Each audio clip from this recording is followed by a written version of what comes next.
Now, fair Hippolyta, our nuptial hour draws on apace. 4 happy days bring in another moon. But oh, methinks how slow this old moon wanes. She lingers my desires like to a stepdame or a dowager, long withering out a young man's revenue. 4 days will quickly steep themselves in night. 4 nights will quickly dream away the time. And the moon, like a silver bow, new bent in heaven, shall behold the night of our solemnities. Hippolyta, I woo thee with my sword, and one thy love doing thee injuries. But I will wed thee in another key, with pomp, with triumph, and with reveling. Now see what justice we can do today. Full of vexation, Aegeus came, with complaint against his child, his daughter Hermia. Stand forth, Demetrius. Hippolyta, this man has his consent to marry her.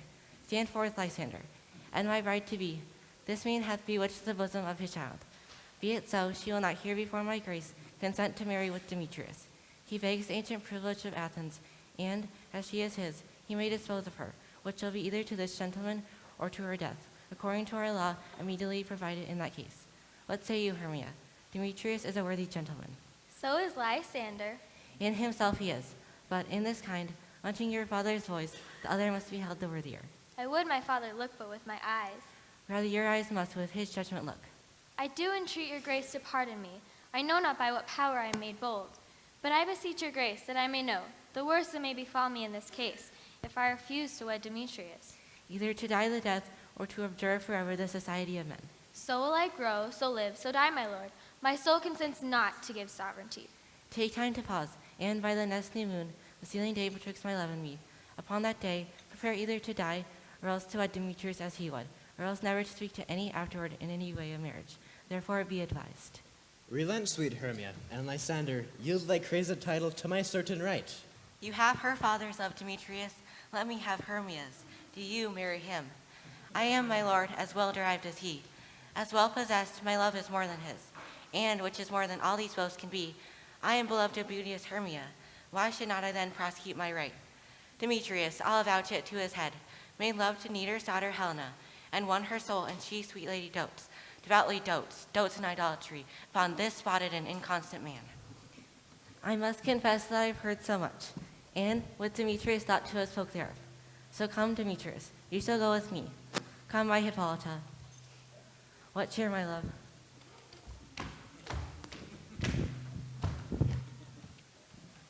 Ay me, for aught that I could ever read, could ever hear by tale or history, the course of true love never did run smooth, but either it was different in blood, O cross, too high to be enthralled to low.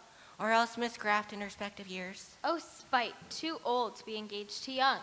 or if there were a sympathy in choice, war, death, or sickness did lay siege to it, making it momentary as a sound, swift as a shadow, short as any dream. So quick bright things come to confusion. If then true lovers have ever been crossed, it stands as an edict in destiny. Then let us teach our child patience, because it is customary cross. You have a good persuasion, therefore hear me, Hermia. I have a widowed aunt, a dowager, of great revenue, and she hath no child. From Athens is her house remote 7 leagues. There, gentle Hermia, may I marry thee, and to that place the sharp Athenian law cannot pursue us. If thou lovest me then, steal forth from thy father's house tomorrow night, and in the wood a league without the town, there will I stay for thee. My good Lysander, I swear to thee, by Cupid's strongest bow, by all the vows that ever men have broke, in number more than ever women spoke. In that same place thou hast appointed me, tomorrow truly will I meet with thee. Keep promise, love. Look, here comes Helena. Godspeed, fair Helena, whither away? Call you me fair? That fair again unsay. Demetrius loves your fair. Oh, happy fair. Oh, teach me how you look, and with what art you sway the motion of Demetrius' heart. I frown upon him, yet he loves me still. Oh, that your frowns would teach my smile such skill. I give him curses, yet he gives me love. Oh, that my prayers with such affection move. The more I hate, the more he follows me. The more I love, the more he hateth me. Take comfort, he no more shall see my face. Lysander and myself will fly this place. Helen, to our minds we will reveal. Through Athens' gates we have devised to steal. And in the wood, where often you and I, upon faint primrose beds, were wont to lie, emptying our bosoms of their counsels sweet, there my Lysander and myself shall meet. Farewell, sweet playfellow, pray thou for us, and good luck grant thee thy Demetrius. Helena, adieu. As you on him, Demetrius dote on you. How happy some or others some can be. Through Athens I am thought as fair as she. But what of that? Demetrius thinks not so, and he does not know what all but he do know. Love looks not with the eyes, but with the mind, and therefore is winged Cupid painted blind. I will tell Demetrius of fair Hermia's flight. Then to the woods will he tomorrow night pursue her. And for this intelligence, if I have thanks, it is a dear expense. But herein mean I to enrich my pain, to have his sight thither and back again.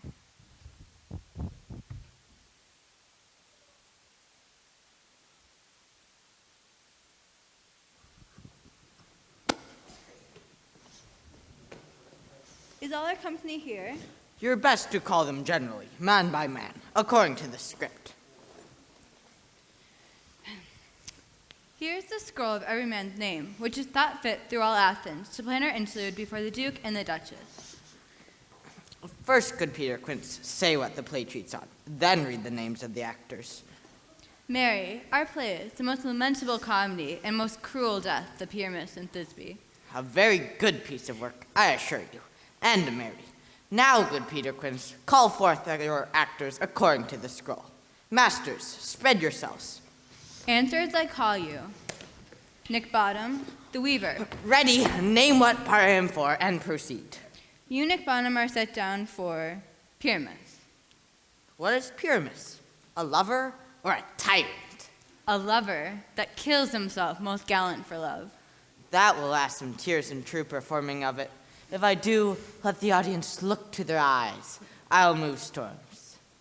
Yet my chief humor is for a tyrant. I could play Ericles rarely, or part to tear a cat in to make all split. The raging rocks and shivering shocks shall break the locks of prison's gates. Amphibious car shall shine from far and make and mar the foolish fates. This was lofty. Now name the rest of the players. Francis Flute, the bellows mender. Here, Peter Quince. Flute, you must take Thisbe on you. What is Thisbe, a wandering knight? It is a lady that Pyramus must love. Nay, faith, let me not play a woman. I have a beard coming. That's the one. You shall play in a mask, and you may speak as small as you will. And I may hide my face. Let me play Thisbe too. I'll speak in a monstrous little voice. Thisbe, Thisbe. Ah, Pyramus, lover dear, thy Thisbe dear and lady dear. No. You must play Pyramus and Flute, you Thisbe. Well, proceed. Tom Starveling Snout, the tailor. Here, Peter Quince. Tom, you must play Thisbe's mother and Pyramus's father. Myself, I'm for Thisbe's father. I'll also take the lion's part. And I hope here's the play fitted. Let me play the lion too. I will roar. That'll make any man's heart good to hear me. I'll roar. That'll make the Duke say, let him roar again, let him roar again. Roar. Roar. And you would do it terribly, that you would fright the Duchess and the ladies, and that they would shriek, and that were enough to hang us all. That would hang us, every mother's son. But I will abrogate my voice, so that I will roar you as gently as any sucking dove. I'll roar you into any nightingale. Row. Row. Row. You can play no part but Pyramus. Well, I will undertake it. Ah, masters, here are your parts. I am to entreat you, request you, and desire you to come them by tomorrow night and meet in the palace wood by moonlight. There we will rehearse. For if we meet in the city, we shall be dogged with company and our devices known. There we will meet, and there we may rehearse most obscenely and courageously. Take pains, be perfect. Adieu. At the Duke's Oak we meet. Enough. Hold or cut bowstrings.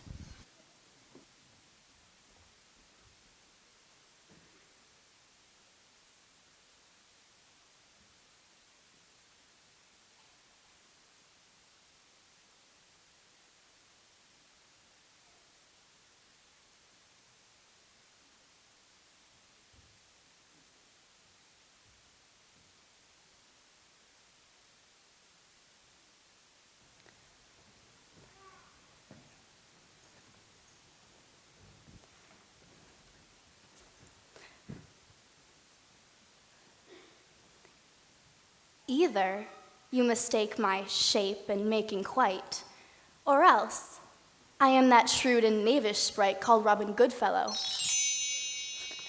Thou speakest aright. I am the merry wanderer of the night. I jest to Oberon. I make him smile when I a fat and bean-fed horse beguile, neighing the likeness of a filly foal. But soft, we have of late lost all mirth. The king doth keep his revels here tonight. Take heed the queen come not within his sight, for Oberon is passing fell in wrath, because that she, as her attendant, hath a lovely boy, stolen from an Indian king. She never had such a changeling, and jealous Oberon would have that child, knight of his train to trace the forest wild. But she perforce withholds a loved boy, crowns him with flowers, and makes him all her joy. And now they never meet in grove or green by fountain clear, spangled starlight sheen, but they do swear that all their elves for fear creep into acorn cups and hide them there.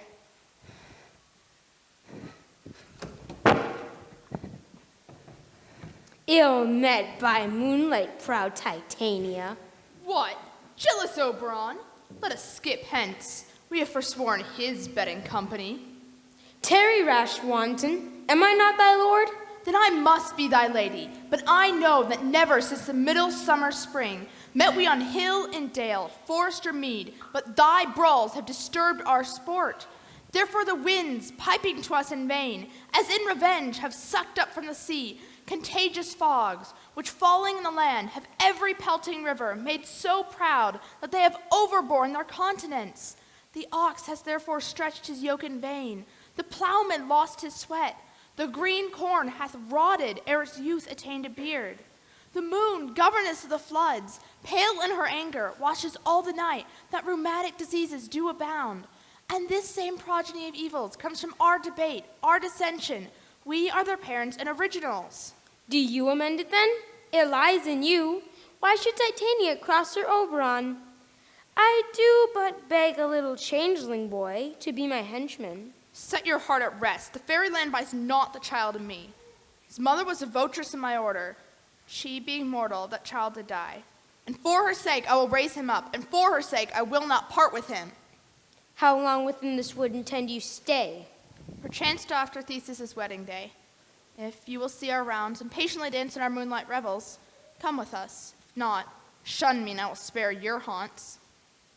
Give me that boy and I will go with thee. Not for thy fairy kingdom!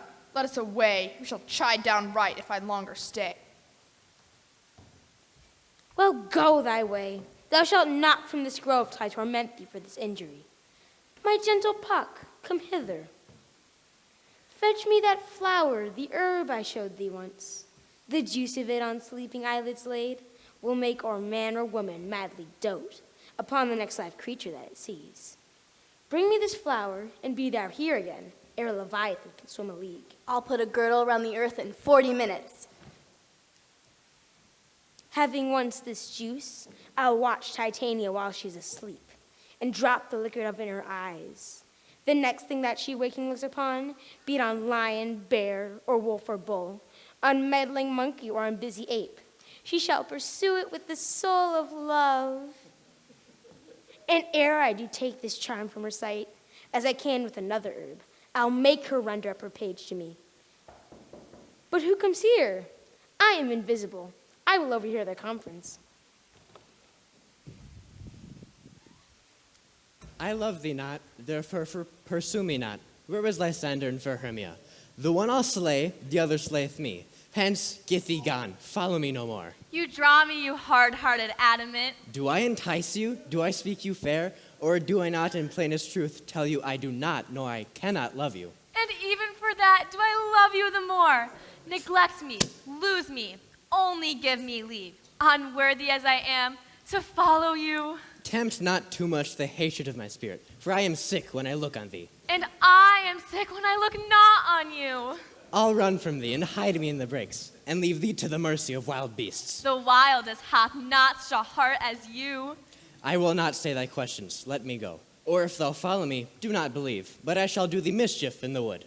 I, in the temple, the town, the field, You do me mischief. By Demetrius, we cannot fight for love, as men may do. We were to be wooed, and were not made to woo.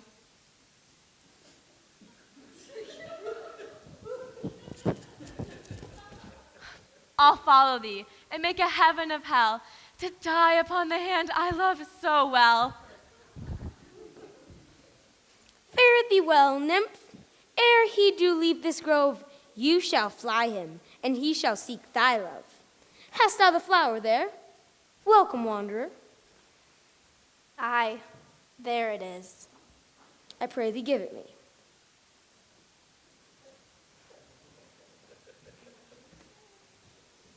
I know a bank where the wild thyme blows, where the oxlips and nodding violet grows, quite over canopied with luscious woodbine, with sweet musk roses and with eglantine. There sleeps Titania sometime of the night, lulled in these flowers with dances and delight. With the juice of this I'll streak her eyes, and make her full of hateful fantasies. Take thou some of it, and seek through this grove. An Athenian lady is in love with a disdainful youth. Anoint his eyes, but do it so that the next thing he espies may be the lady. Thou shalt know the man by the Athenian garments he hath on. Fear not, my lord, your servant shall do so.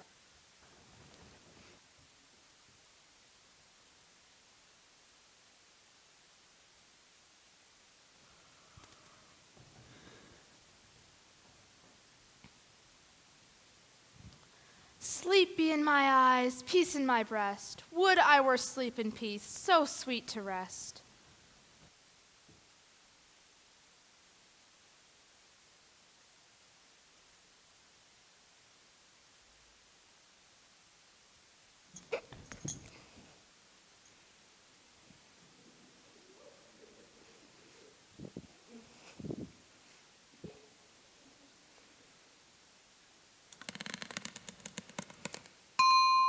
What thou seest when thou dost wake, do it for thy true love's take.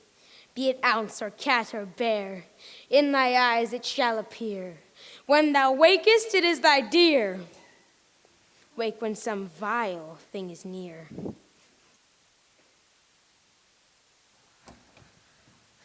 Fair love, you faint with wandering in the wood, and speak troth, I have forgot our way. We'll rest us, Hermia, if you think it good, and tarry for the comfort of the day. Be it so, Lysander, find you at a bed, for I upon this bank will rest my head. One turf shall serve as pillow for us both, one heart, one bed, two bosoms, and one troth. Nay, good Lysander, for my sake, my dear, lie further off yet, do not lie so near.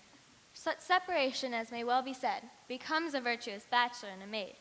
So far be distant, and good night, sweet friend, thy love ne'er alter to thy sweet life's end. Amen, amen, to that fair prayer say I. So in death when I am loyalty, here is my bed, sleep give thee all his rest. With half that wish, the wisher's eyes be pressed.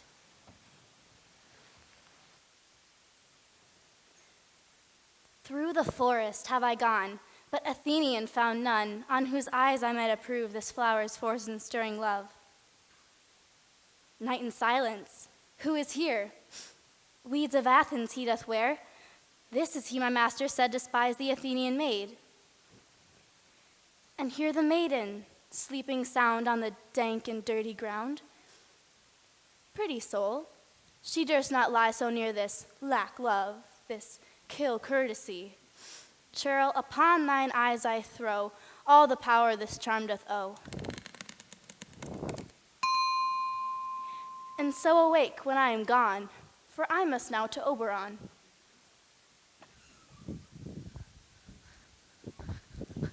Stay, though thou kill me, sweet Demetrius. I charge thee, hence, do not haunt me thus. Oh, wilt thou darkly leave me? Do not so. Stay in thy peril, I alone will go. Oh, I am out of breath from this fond chase. The more my prayers, the lesser is my grace. But who is here? Lysander, on the ground? Dead? Or asleep? I see no blood, no wound. Lysander, if you live, good sir, awake. And run through fire I will for thy sweet sake. Where is Demetrius? Oh, how fit a word is that vile name to perish on my sword. Oh, say not so, Lysander, say not so. What though he loves your Hermia? Lord, what though? Yet Hermia still loves you, so be content. Content with Hermia? No, I do repent. The tedious minutes I with her have spent. Not Hermia, but Helena I love, who would not change a raven for a dove. Wherefore was I to this keen mockery born? When at your hands did I deserve this scorn? Could troth you do me wrong, good sooth you do, in such disdainful matter me to woo. But fare ye well, perforce I must confess, I thought you lord of a more true gentleness. She sees not Hermia. Hermia, sleep thou there, and never mayest thou come Lysander near. Help me, Lysander, help me. Do thy best to pluck this crawling serpent from my breast. Ay me, for pity, what a dream was here. Lysander, look how I do quake with fear. Methought a serpent ate my heart away, and you sat smiling at his cruel prey. Alack, where are you? Speak, and if you hear. Speak, Lysander, I swoon almost with fear. No? Then I perceive you all not nigh. Either death or you I'll find immediately.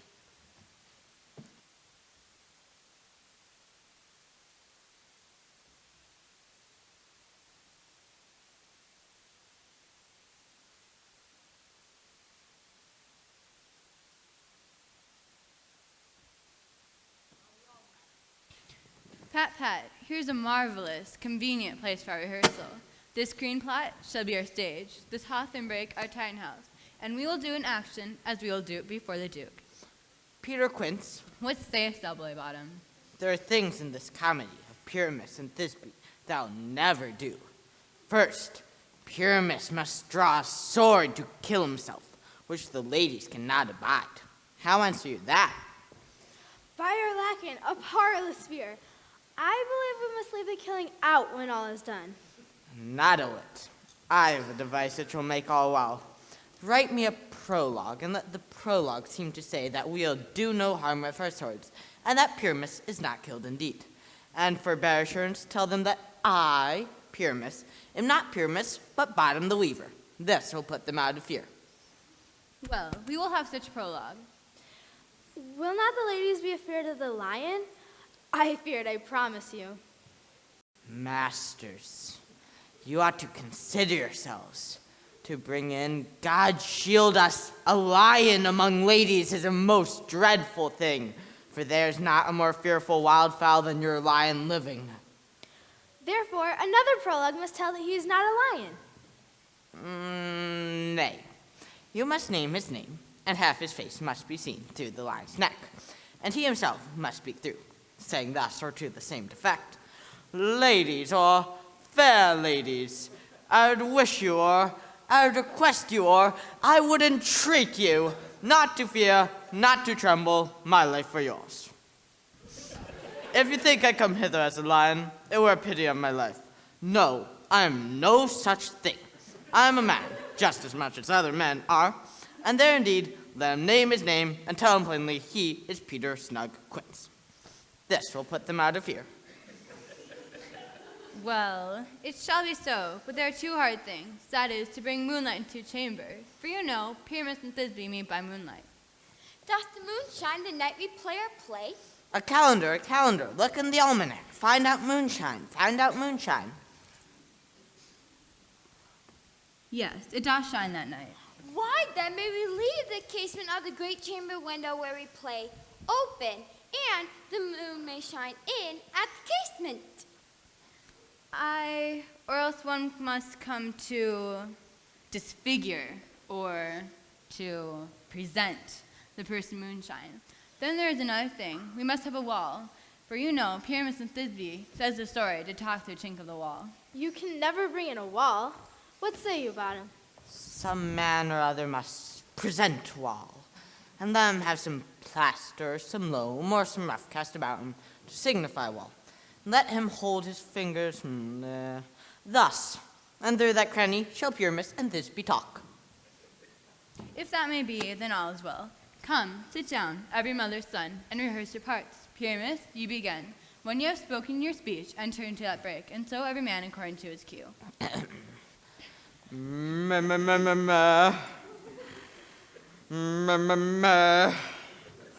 Meh. Meh. What hempen homespuns have we swaggering here so near the cradle of the fairy queen? What? A play toward? I'll be an auditor, an actor too, perhaps, if I see the cause. Speak, Pyramus. Thisbe, stand forth. This be the flowers of odious savor sweet. Odors, odors. Odor savor sweet. But hark, a voice. Stay thou but here a while, and by I will to thee appear. A stranger Pyramus that never played here. Must I speak now?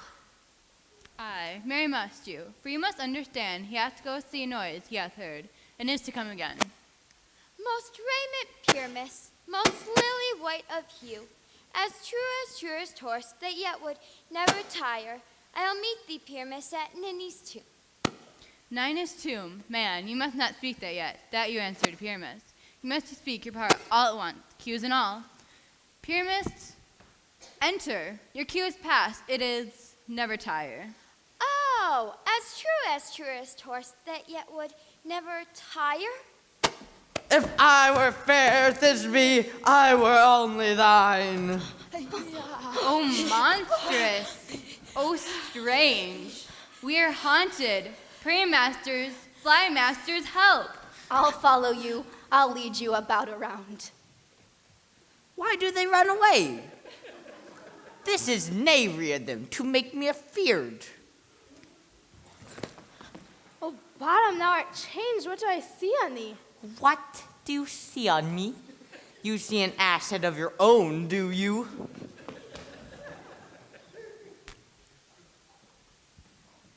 Bless thee, bottom. Bless thee, thou art translated. I see their knavery. This is to make an ass of me, to fright me if they could.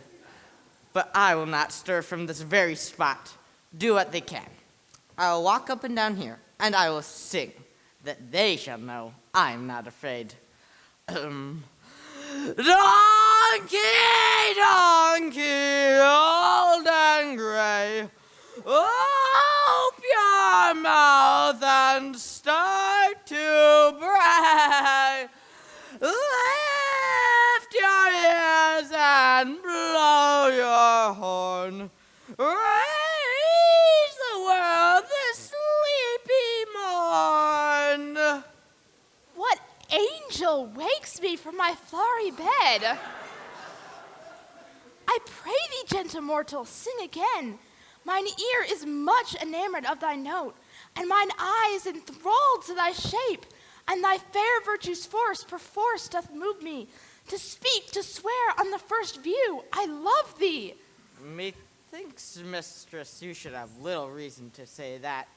And yet, to say the truth, reason and love keep little company together nowadays. Thou art wise as thou art beautiful. Not so, neither. Out of this wood do not desire to go. Thou shalt remain here, whether thou wilt or no. I am a spirit of no common rate, and the summer does still tend upon my state. And I do love thee. Therefore, go with me. I'll give thee fairies to attend on thee. I'll wait on thee and lead thee to my bower. The moon, methinks, looks on the watery eye, and when she weeps, weeps every little flower. Tie up my love's tongue, bring him silently.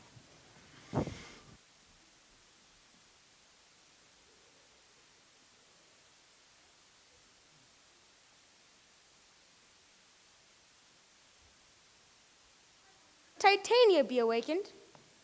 And then, what it was that next came her eye, which she must dote upon in extremity. Here comes my messenger. How now, mad spirit? My mistress, with a monster, is in love. Near to her close and consecrated bower, while she was in a dull and sleeping hour, a crew of patches, rude mechanicals, who work for bread at Athenian stalls, were met together to rehearse a play intended for great Theseus' nuptial day. The shallowest thickskin of that barren sort, who Pyramus presented, in their sport forsook his scene and entered in a break, when I did him at his advantage take. An ass's knoll I fix it on his head, anon his Thisbe must be answered, and forth my mimic comes. When they him spy, oh, At his sight, away his fellows fly. I led them on in this distracted fear, and left sweet Pyramus translated there. So when in that moment that it came to pass, that Titania waked and straightway loved an ass. This falls out better than I could devise. But hast thou yet latched the Athenian's eyes, with the love juice, as I bid thee do? I took him sleeping. That is finished too, and the Athenian woman by his side, that when he waked, of force she must be eyed. Stand close. This is the same Athenian. This is the woman, but not this the man. Oh, why rebuke you him that loves you so? Lay breath so bitter on your bitter foe. Now I but chide, but I should use thee worse. For thou, I fear, hast given me cause to curse. If thou hast slain Lysander in his sleep, being o'er shoes and blood, plunge in the deep, and kill me too. It cannot be that thou hast murdered him. So should a murderer look, so dead, so grim. So should a murdered look, and so should I, pierced through the heart with your stern cruelty. What's this to my Lysander? Where is he? Ah, good Demetrius, wilt thou give him me? I had rather give his carcass to my hounds. Out dog, out cur, thou drivest me past the bounds of maiden's patience. Hast thou slain him then? Henceforth never be numbered among men. You spend your passion on a misprized mood. I am not guilty of Lysander's blood, nor is he dead, for aught that I can tell. I pray thee, tell me then that he is well. And if I could, what should I get therefore? A privilege never to see me more, and from thy hated presence part I so. See me no more, whether he be dead or no. There is no following her in this fierce vein. Here, therefore, for a while I will remain. What hast thou done? Thou hast mistaken quite, and laid the love juice on some true love sight. About the woods go swifter than the wind, and Helen of Athens look thou find. By some illusion bring her here. I'll charm his eyes, again she do appear. I go, look how I go, swifter than an arrow from the Tartar's bow.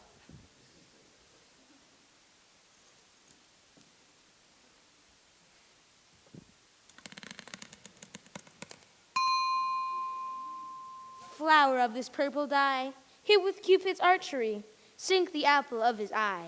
When thou wakest, if she be by, beg her here for remedy. Captain of our fairy band, Helena is here at hand, and the youth mistook by me, pleading for a lover's fee. Shall we their fond pageant see? Lord, what fools these mortals be. Stand aside, the noise they make will cause Demetrius to awake. Then will two at once woo one. That must needs be sport alone, and those things do best please me that befall preposterously. Why should you think that I should woo and scorn? You do advance your cunning more and more. These vows are Hermia's. Will you give her or? I had no judgment when to her I swore. Nor none, in my mind. Now you give her or. Demetrius loves Helena, Hermia, and he loves not you. O Helena, goddess nymph, perfect divine, to what my love shall compare thine eyne? Oh spite, oh hell, I see you all are bent to set against me for your merriment. Can you not hate me, as I know you do, but must you join in souls to mock me too? You are unkind, Demetrius, be not so. For you love Hermia, this you know I know. And here, with all goodwill, with all my heart, in Hermia's love I yield you up my part, and yours of Helena's to me bequeath, whom I do love and will do till my death. Never did mockers waste more idle a breath. Lysander, keep thy Hermia, I will none. If e'er I loved her, all that love is gone. Helen, it is not so. Look where thy love comes, yonder is thy dear. Thou art not by mine eye, Lysander, found. Mine ear, I think, it brought me to thy sound. But why unkindly didst thou leave me so? Why should he stay when love does press to go? What love could press Lysander from my side? Lysander's love, that would not let him bide. You speak not as you think, it cannot be. Lo, she is one of the confederacy. Now I perceive they have conjoined all three to fashion this false sport, in spite of me. I understand not what you mean by this. I do, persever, counterfeit sad looks, wink at each other, hold the sweet jest up. But if you have any pity, grace, or manners, you would not make me such an argument, But fare ye well. 'Tis partly my own fault. With death or absence, soon shall make remedy. Stay, gentle Helena, hear my excuse. My love, my life, my soul, fair Helena. Oh, excellence! Sweet, do not scorn her so. Helen, I love thee, by my life I do. I swear by that which I will lose for thee, to prove him false that says I love thee not. I say, I love thee more than he can do. If thou say so, withdraw and prove it too. Quick, come. Lysander, whereto tends all this? Away, you loathsome tone. Hang off, thou cat, thou burr. Let loose, or I will shake thee from me like a serpent. Why are you grown so rude? What change is this, sweet love? Out, loathed medicine, hated potion, hence. Do you not jest? Yes, sooth, and so do you. Aroint thee, wretch, and leave me all alone. What, should I hurt her, strike her, kill her dead? Although I hate her, I'll not harm her so. What? Can you do me greater harm than hate? Hate me, wherefore? O me, what news, my love? Am I not Hermia? Are you not Lysander? Since night you loved me, since night you left me. Why, then you left me. Oh, the gods forbid. In earnest shall I say? Be certain, nothing truer, that I do hate thee and love Helena. Oh me, you juggler, you canker blossom, you thief of love. What, have you come by night and stolen my love's heart from him? Fie, fie, you counterfeit, you puppet, you. Puppet? Why so? Aye, that way goes the game. Now I perceive that she hath made compare between our statures. She hath urged her height, and with her personage, her tall personage, her height, forsooth, she hath prevailed with him. And are you grown so high in his esteem, because I am so dwarfish and so low? How low am I, thou painted maypole? Speak, how low am I? I am not yet so low, but that my nails can reach unto thine eyes. I pray you, though you mock me, gentlemen, let her not hurt me. I was never cursed. I have no gift at all in shrewishness. Let her not strike me. You perhaps may think that she is something lower than myself, that I can match her. Lower, hark again. Good Hermia, do not be so bitter with me. I evermore did love you, Hermia, did ever keep your counsels, never wronged you. Save that, with love unto Demetrius, I told him of yourself into the woods. He followed you. For love, I followed him. And now, you will let me quiet go. To Athens will I bear my folly back and follow you no further. Let me go. You see how simple and how fond I am. Why, get you gone. Who is it that hinders you? A foolish heart that I leave here behind. What? With Lysander? With Demetrius. Be not afraid, she shall not harm thee, Helena. No, sir, she shall not, though you take her part. Oh, when she is angry, she is keen and shrewd. She was a vixen when she went to school, and though she be but little, she is fierce. Little again, nothing but low and little. Why will you suffer to flout me thus? Let me come to her. Get you gone, you dwarf, you minimus of hindering not grass made, you bead, you acorn. Let her alone. Speak not of Helena. Now follow, if thou darest, to try who's right, of mine or yours is most in Helena. Follow, nay, I'll come with thee. Cheek by jowl. You, mistress, all this coil is long of you. Nay, go not back. I will not trust you, I, nor longer stay in your cursed company. Your hands and mine are quicker for a fray. My legs are longer, though, to run away. I am amazed and know not what to say. This is thy negligence, still thou mistakest, or else committed thy knaveries willfully. Believe me, King of Shadows, I mistook. Did you not tell me I should know the man by the Athenian garment he had on? Thou seest these lovers seek a place to fight. Hie, therefore, Robin, overcast the night, and lead these testy rivals so astray that one comes not within another's way. While I in this affair do thee employ, I'll to my queen and beg her Indian boy, and then I will her charmed I release. From monsters' view, all things shall be peace.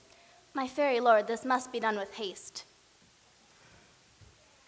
Up and down, up and down. I will lead them up and down. I am feared in field and town. Goblin, lead them up and down. Here comes one.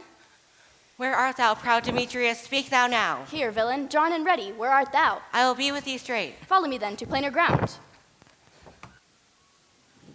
Lysander, thou runaway, thou coward, art thou fled? Speak, in some bush, where dost thou hide thy head? Thou coward, art thou bragging to the stars? telling the bushes thou lookest for wars and wilt not come. Yea, art thou there? Come hither, I am here. Goes before me, and still he dares me on. When I come when he calls, then he is gone. The villain is much lighter heeled than I. I followed fast, but faster he did fly. And so am I in dark, uneven ways, and here will rest me.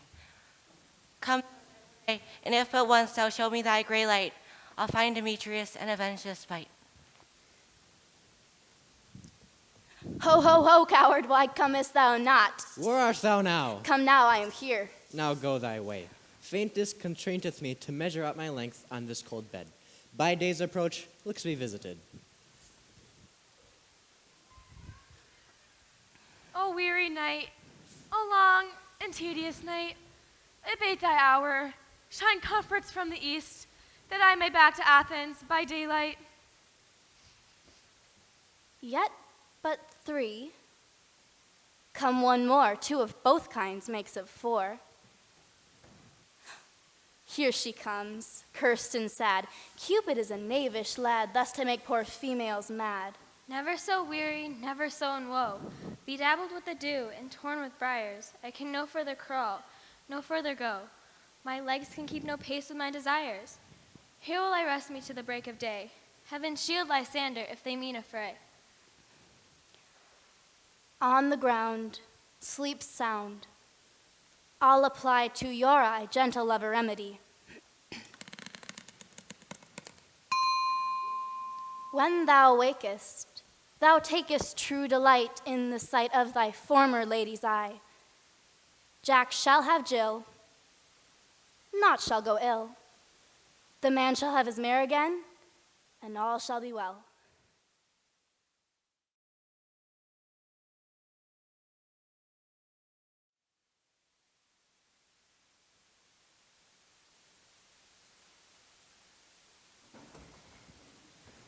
Come, sit thee down upon this flowery bed, while thy amiable cheeks do coy, and stick sweet musk roses in thy head, and kiss thy fair large ears, my gentle joy. Scratch my head, sweet lady. I must to the barber's, for methinks I'm marvelous hairy about the face. And I am such a tender ass that if my hair do but tickle me, I must scratch. Wilt thou hear some music, my sweet love? I have a reasonable good ear in music. Let's have the tongs and the bones. Donkey dong. Or say, sweet love, what thou desires to eat. No, truly a peck of provender. I could munch your good dry oats. Methinks I have a great desire to a bottle of hay. Good hay, sweet hay, hath no fellow. I have a venturous fairy that shall seek out the squirrel's hoard and fetch thee new nuts. I'd rather have a handful or 2 of dried peas. By pray, let none of your people stir. I have an exposition of sleep come upon me. Sleep thou, and I will wind thee in my arms. How I love thee, how I dote on thee.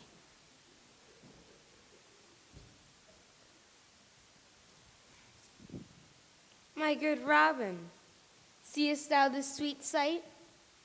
Her dotage now I do begin to pity. For meeting her of late behind the wood, when I had at my pleasure taunted her, and she in mild terms begged my patience. And then I did ask of her changeling child, which she gave me straight, and her fairy sent to my bower in fairyland. And now I will undo this hateful imperfection of her eyes. And good Robin, take this transformed scalp off the head of the Athenian swain, that he awaking when the others do, may to Athens back again repair, and think no more of this nice accidents, but as the vexation of a dream. But first I will release the fairy queen.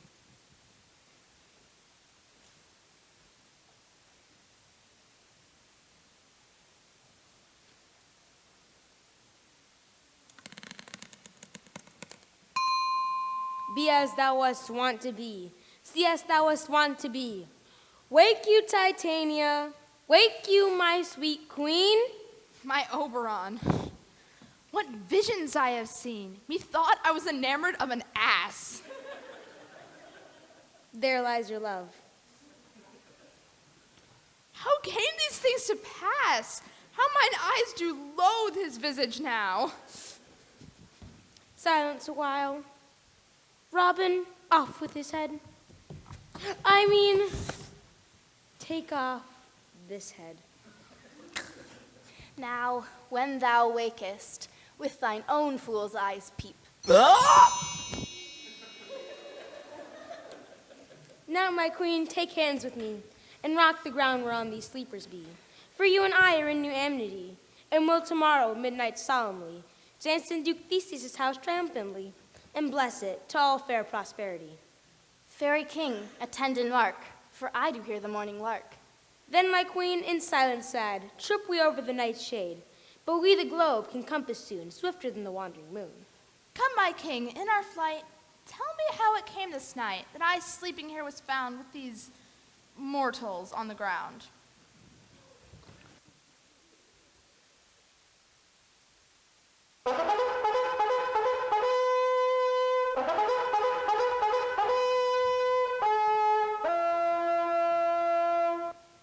We will, fair queen, up to the mountain's top, and mark the musical confusion of hounds and echo in conjunction.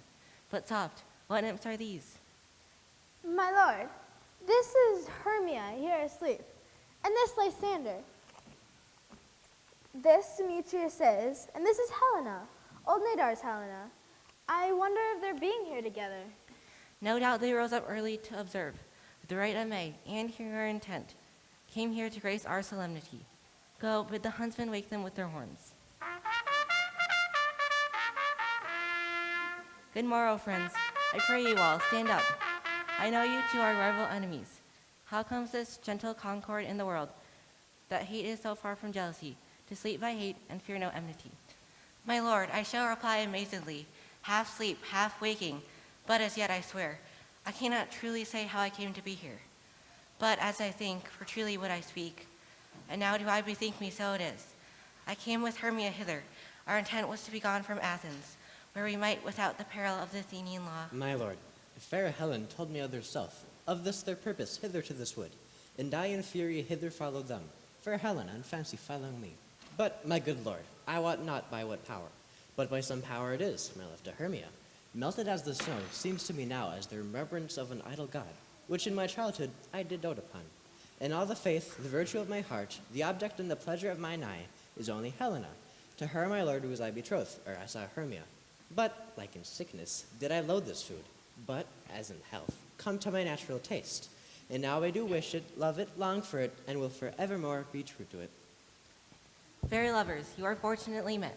Of this discourse we will shortly hear anon, and in the temple, by and by with us, these couples shall eternally be knit. Away with us to Athens, 3 and 3. Hold a feast in great solemnity. Come and follow us. These things seem small and undistinguishable. Methinks I see these things with parted eye, when everything seems double. So methinks. I have found Demetrius like a jewel, mine own and not mine own. Are you sure that we are awake? It seems to me that yet we sleep, we dream. Do you not think the Duke was here and bid us follow him? Aunt Paula. And he did bid us follow to the temple. Why then, we are awake. Let us follow him. And by the way, let us recount our dreams.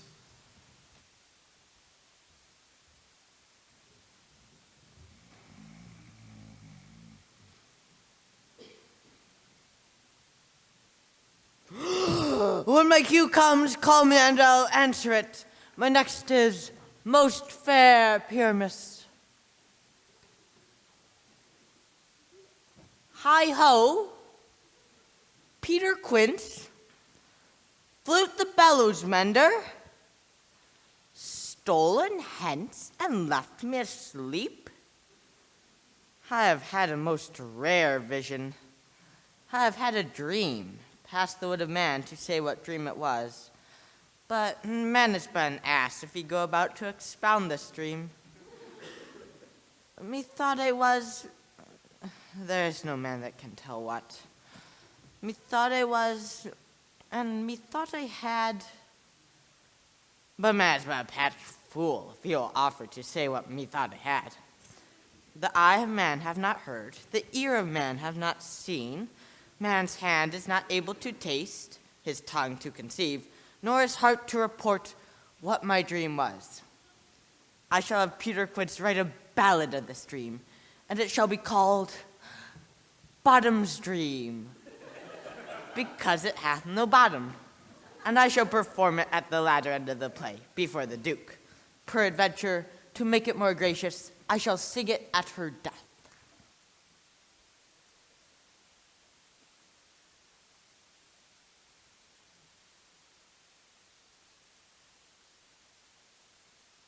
"'Tis strange, my Theseus, that these lovers speak of.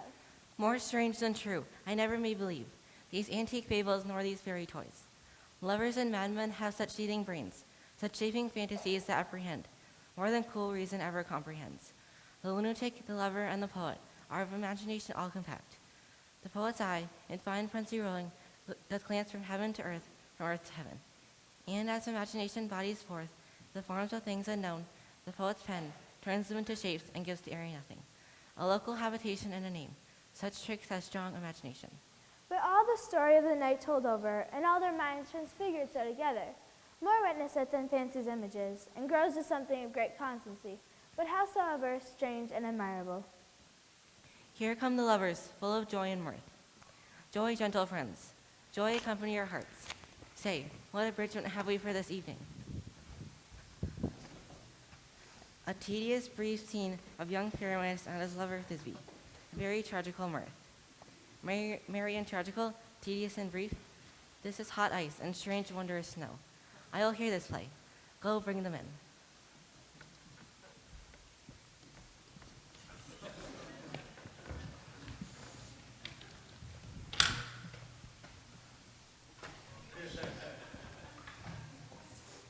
Gentles, perchance you wonder at the show, but wonder on till truth make all things plain. This man is Pyramus, if you would know. This beauteous lady is Thisbe certain. This man with lime and rough cast doth present wall, that vile wall, which did these lovers sunder, and through wall's chink poor souls are content to whisper, at which let no men wonder. Presenteth moonshine, if you know, by moonshine did these lovers think no scorn, to meet at Ninus' tomb, there to woo. This grisly beast, which Lionheart by name, the trusty Thisbe, coming first by night, did rather scare away, or did affright. And as she fled, her mantle did she fall, with lion vile, with bloody mouth to stain. Anon comes Pyramus, sweet youth and tall, to find his trusty Thisbe's mantle slain, whereat with bloody, blameful blade, he bravely broached his boiling bloody breast. And Thisbe, turned in mulberry shade, his dagger drew and died, for all the rest. Let lion, moonshine, wall, and lovers twain at large discourse while he here do remain. I wonder if the lion be to speak. No wonder, my lord. One lion may, when many asses do. I, Tom Starveling Snout, present a wall, and such a wall as I may have you think, that had in it a crannied hole a chink, through which the lovers, Pyramus and Thisbe, did often whisper very secretly, "This loam, this rough cast, and this stone doth show that I am the same wall, the truth is so. And this the cranny, right and sinister, through which the fearful lovers are to whisper." Would you desire Lyman here to speak better? This is the woodiest partition that ever I heard discourse, my lord. Pyramus draws near the wall. Silence. O grim-looking night, O night with hue so black, O night which ever art when day is not, O night, alack, alack, alack. I fear thy Thisbe's promises forgot. And thou, O wall, O sweet and lovely wall, that stands between her father's ground and mine, thou wall, O sweet and lovely wall, show me thy chink to blink through of mine eye. Thanks, courteous wall. Jove shield thee well for this.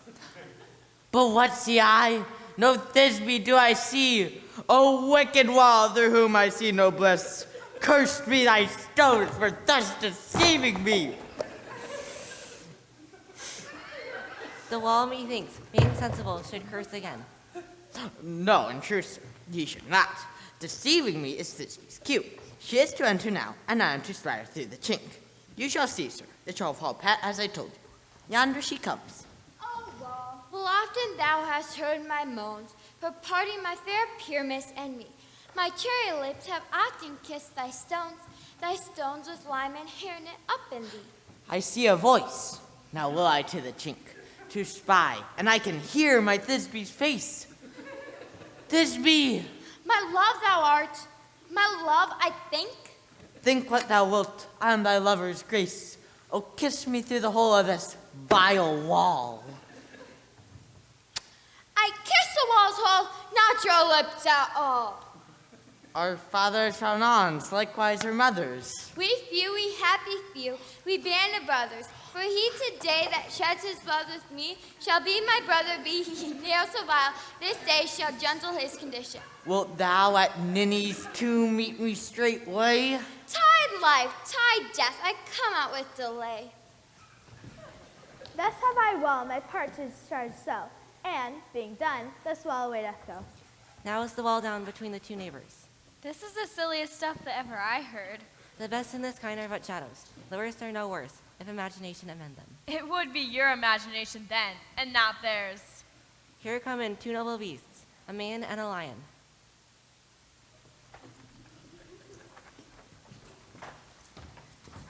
You, ladies, you, who gentle hearts do fear the smallest, monstrous mouse that creeps on the floor, may now perchance both quake and tremble here, when lion rough in wildest rage doth roar. Know that I, old Peter stung Quince, in a lion's fell, nor else the lion's dam. For if I, as a lion, should come in strife into this place, 'twere pity on my life. A very gentle beast of good conscience. This lanthorn doth the horn and moon present. He should have worn the horns in his head. This lanthorn doth the horn and moon present. Myself the man in the moon doth seem to be. This is the greatest error of all the rest. The man should be put in the lanthorn. How else is it the man in the moon? This lanthorn doth the horn and moon present. I am a-weary of this moon. Would he would change? This lanthorn doth the horned moon present. Proceed, moon. All I have to say is to tell you that this lanthorn is the moon. I, the man in the moon, this dog my dog, and this thorn bush my thorn bush. But silence, here comes Thisbe. The moon, the dog, and I, when shall we three meet again? In thunder, lightning, or in rain? When the hurly-burly's done, when the battle's lost and won. This will be ere the set of the sun. This is old Ninny's tomb. Where's my love? Roar! Well roared, lion. Well run, Thisbe. Well shown, moon. Truly, the moon shines with a good grace. Well moused, lion. And so the lion vanished. And then came Pyramus.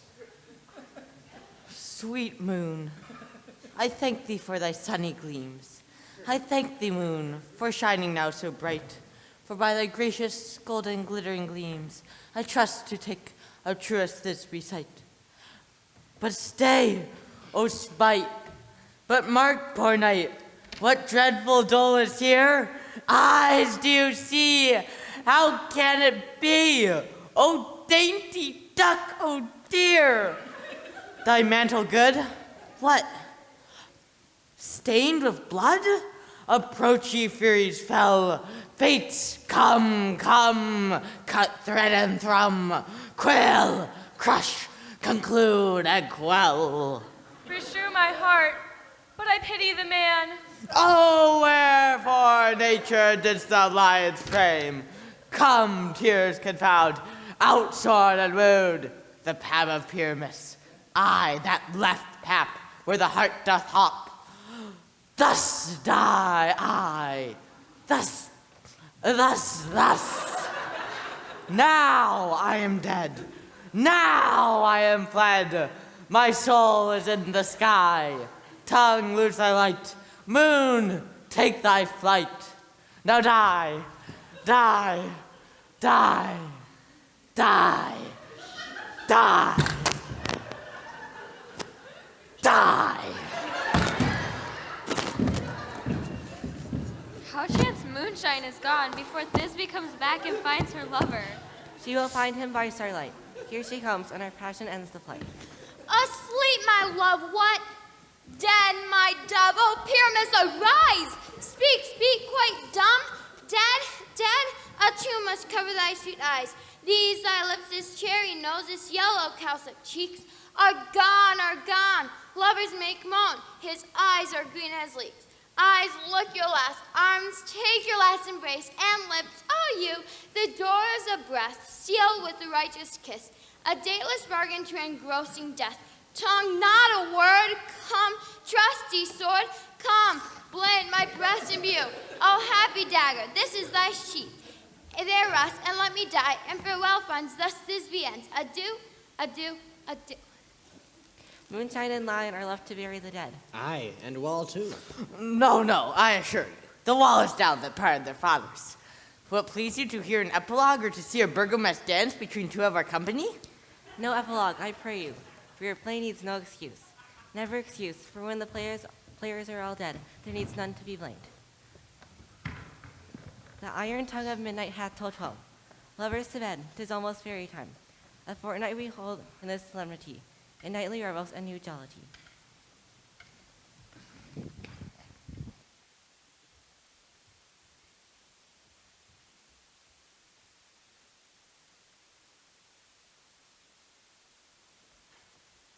Now the hungry lion roars, and the wolf behowls the moon, whilst the heavy plowman snores, all with weary task fordone. And we fairies that do run by the triple hectates team now are frolic. Not a mouse can disturb this hallowed house, and I am sent with broom before to sweep the dust behind the door.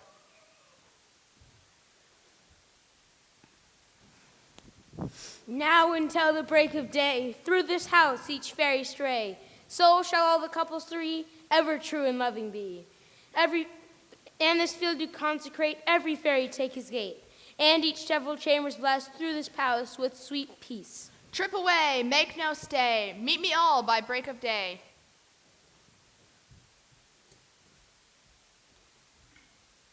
If we shadows have offended, think but this, and all is mended, that you have but slumbered here, while these visions did appear, and this weak and idle theme, no more yielding than a dream. Gentles, do not reprehend. If you pardon, we will mend. And as I am an honest Puck, and if we have an earned luck, so to scape the serpent's tongue, we will make amends ere long, else the Puck a liar call. And so good night unto you all. Give me your hands if we be friends, and Robin shall restore amends.